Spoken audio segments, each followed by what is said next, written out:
அப்படின்னா சொல்கிறார், பொய்கடிந்தரத்தின் வாழ்வார் புனல் சடை முடியாருக்கு அன்பர் மெய்யடியார் காண பணி செய்யும் விருப்பில் நின்றார் வையகம் போற்றும் செய்கை மனையறம் புரிந்து வாழ்வார் சைவமை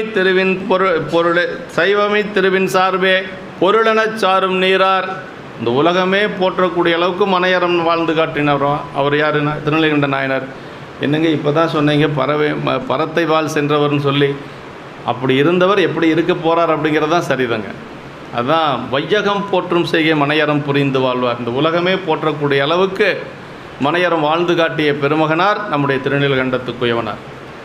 அதான் பொய்கடைந்த அறத்தின் வாழ்வார் அப்படின்னார். பொய்மையை ஒழித்து அறநெறியிலே வாழக்கூடியவர்.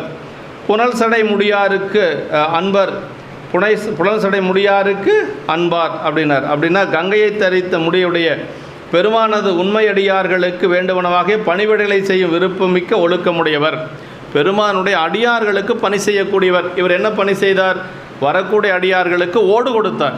ஆமாம், அந்த பழிப்பாத்திரம் என்று சொல்லக்கூடிய திருவோடு செய்து கொடுத்தார். கொயவனார் அப்படிங்கிறதுனால அவர் என்ன தொண்டு செய்ய முடியுமோ அதை செய்திருக்கிறார். அதாவது நம்மளுடைய குலத்தொழில் மூலமாக தொண்டு செய்தவர்கள் நிறையா இருக்கிறாங்க. ஆமாம், இந்த நாயனார் குலத்தொழில் மண்பாண்டம், அதனால் அந்த மண்ணோடு செய்து கொடுத்தார். இளையான்குடி மாறநாயனார் வேளாளர் குலத்தை சார்ந்தவர், விவசாயம், அதனால் அவர் வந்த அடியார்களுக்கு சாப்பாடு போட்டார், உணவு கொடுத்தார், அன்னம்பாளிப்பு செய்தார். அதே மாதிரி நேசநாயனார் நெசவு நெய்யக்கூடியவர், அதனால் வரக்கூடிய அடியார்களுக்கு கோவணம் கீழென்று சொல்லக்கூடிய உடையெல்லாம் செய்து கொடுத்தார்.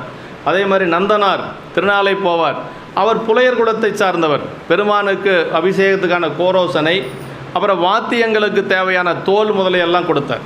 அது என்ன முடியுமோ அதை செய்திருக்கிறாங்க. ரொம்ப முடியாத ஒன்றை வருத்தப்பட்டு செய்யணுங்கிறது இல்லை. அது தொழில் மூலமாக வரக்கூடியது. அமர்நீதி நாயனார் அவர் வியாபாரி,